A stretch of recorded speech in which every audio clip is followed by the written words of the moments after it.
Sadhguru, first of all, thank you for having this Conversations with Mystic series in Delhi. Delhi has disproportionate influence on the health and karma of this nation, so we would always welcome you in Delhi and share the wisdom with us.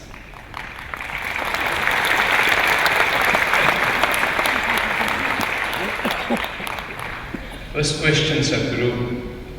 In your closing comment on the education segment, you talked about the marvel that human body is, the importance to have good pregnancy, raise good children, educate good children.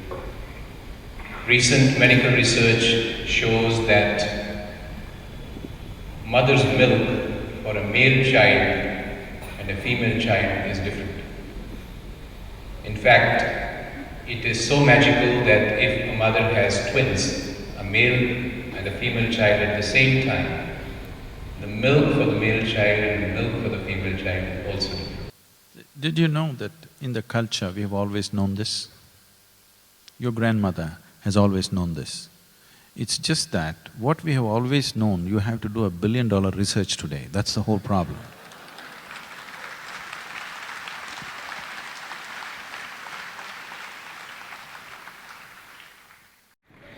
So the first question, Sadhguru, is, you are probably among the busiest people in this country. Those of us who've seen you work, it's well past midnight. You're probably up, if at all you sleep, by 3 a.m. And health is all about stamina and fitness and remaining in a peak state of awareness. Would you be happy to share the magic of what you do to stay alert and healthy through such a long time? I don't get to do most of the things I know I should do about myself because of the schedule and the travel. Usually an important part of health is how you eat, and most of the time I'm eating in somebody's home. So I have to eat to their satisfaction, not to my health. You know, this is India. Hospitality means you must eat 2 people's food, not 1. So considering all that, I have… the choice is gets quite restricted. So what do? What I say right now may not be a practical suggestion because you can't take it as a tip and do this. I do every day 20 seconds of sadhana. That is, I just let my energies run through a overhaul in the morning, and that's all I do. I have no regular exercise regimen, I don't walk every day, nothing. But since I'm 25 years of age to this day, my weight has not varied more than 2 kilograms. I've been 74, 75 since I was 25. It's just that little from my shoulder, it slipped little down. It was all on my shoulder, now kind of going towards the earth. Except for that, which I'm wanting to correct. So this is not a practical suggestion, but there are ways to do your health in ways other than physical ways. Maybe you have not heard or maybe you have. A couple of times in the last 10, 12 years, doctors have written me off as for sure, you won't make it kind of thing, because all my systems were failing because of certain things that happened. But I've come out of that just in a matter of days or weeks. Because you need to understand this. This whole body was manufactured from inside, not from outside. You provided the raw material from outside, but the piece of bread that you eat becomes human body from inside. So there is an intelligence here, there is a competence here which creates this body. If you have access to that, if there's a repair job to be done, would you go to the manufacturer or the local tinker? If you have lost access to the manufacturer, you go to the local tinker. Otherwise you go to the manufacturer. Most of you take your cars to the company service station, isn't it? Not to the local tinker, unless you're in some place where you have no access. This is possible for every human being.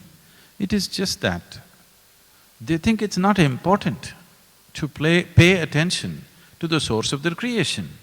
They think something else is more important, which amazes me. How is this possible? But somehow a large segment of the population thinks something else is more important than that which is the very source of your creation. Your thoughts and emotions are more important than something of this intelligence, that is, it can transform a piece of bread into such a sophisticated mechanism called a human being.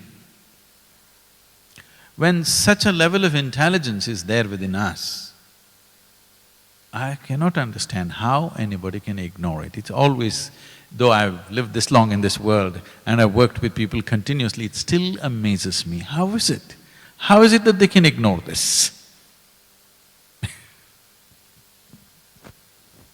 Sadhguru, so long as we are alive, we breathe, and we have this beautiful instrument of the human body.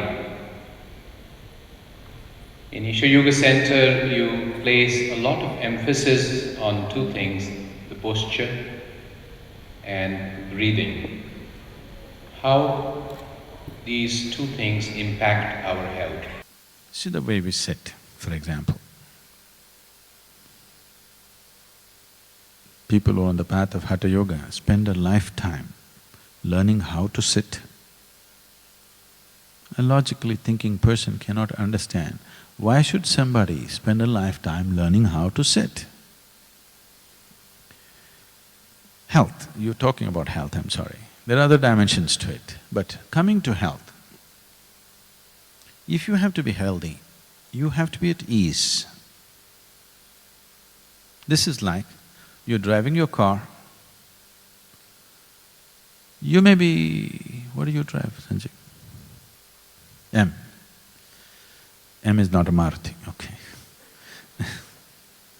So, you're driving a good car, it's a wonderful machine, but drive it without the engine oil. In 10 minutes it'll be junk. Yes or no? Because there is no ease, lubrication is lost. So when you say you're stressful, you're anxious, you're disturbed by this and that, what you're saying is, your lubrication is lost. It is not because of the speed at which you're traveling, you're struggling. It is because there is no ease, there is no lubricant inside. And everything is friction. When there is friction, there will be stress. Drive your car for 10 minutes without engine oil and see what happens. However great your car is, it'll be gone. So bringing this to ease, there are too many things to it, I can't go about that. One simple thing is, today fortunately they put these kind of chairs for you, otherwise these days slowly, you know, we're getting European furniture makers in India, big time now. So, you go to United States and sit down in a sofa, you have no choice, you anyway become like this. You have no choice about how you sit. Like this. Now you need to understand this. If there's something called as muscular comfort, skeletal comfort, organ comfort. Muscular and skeletal comfort is largely just comfort it is. It is needed at some times, but your organs should be comfortable for you to be healthy. If you take all the vital organs in your body, I'm putting it in a very simplistic way, considering the time. All these vital organs in your body, they're not fixed with clamps and nuts and bolts, they're hanging in nets like this. Only if you sit like this, with your spine erect, your organs are at maximum comfort. You sit like this, they collapse one on top of each other. Now, how do they function well? They will not function well. So in a day, if you're sitting like this for 8–10 hours, you're asking for it. You're just asking for it. It's like you want to drive your car on two wheels. One day if you flip around to show off, it's okay. Every day if you drive like this, it's not going to last. That's happening to your body all the time. So, maintaining a certain level of organ comfort is very important if all these things have to function well. See, you may not be medically diagnosed as diseased or you have an ailment, but I would say, pardon me for my percentages, I would say over 85% of the people do not know what's health. They have not experienced it. Maybe they knew it as children, where they bounced around. If you're healthy, you feel like bouncing around.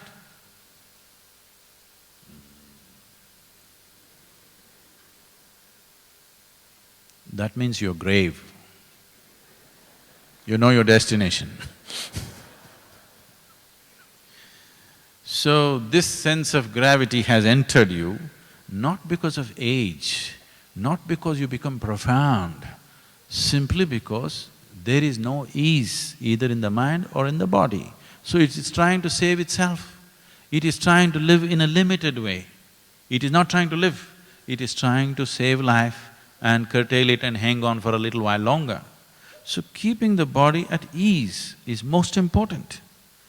Coming to mind and other things, there are so many things. Apart from that, if you learn to sit right, you know, in 70s, late 70s or 80s, when you first got your television, you were watching your television, which was a one-channel wonder, and you're watching your favorite program, you know what it was. And suddenly it went boop, boop, boop. Then you go up on the terrace, there is a piece of aluminum there, you try to do this and this, doesn't come. Then very carefully you bring it to that level, suddenly the world pours into your house. Once again the world is back in your sitting room, simply because you got the aluminum piece into the right position. You need to understand, you are who you are only because of what you have perceived, isn't it? Perception means you must be like an antenna. The whole system of yoga is just this, you learn to hold your body right. Now, if I go anywhere, even in India, you know, because they think if you wear Indian clothes, you're archaic, you have to be in Western clothes to be modern.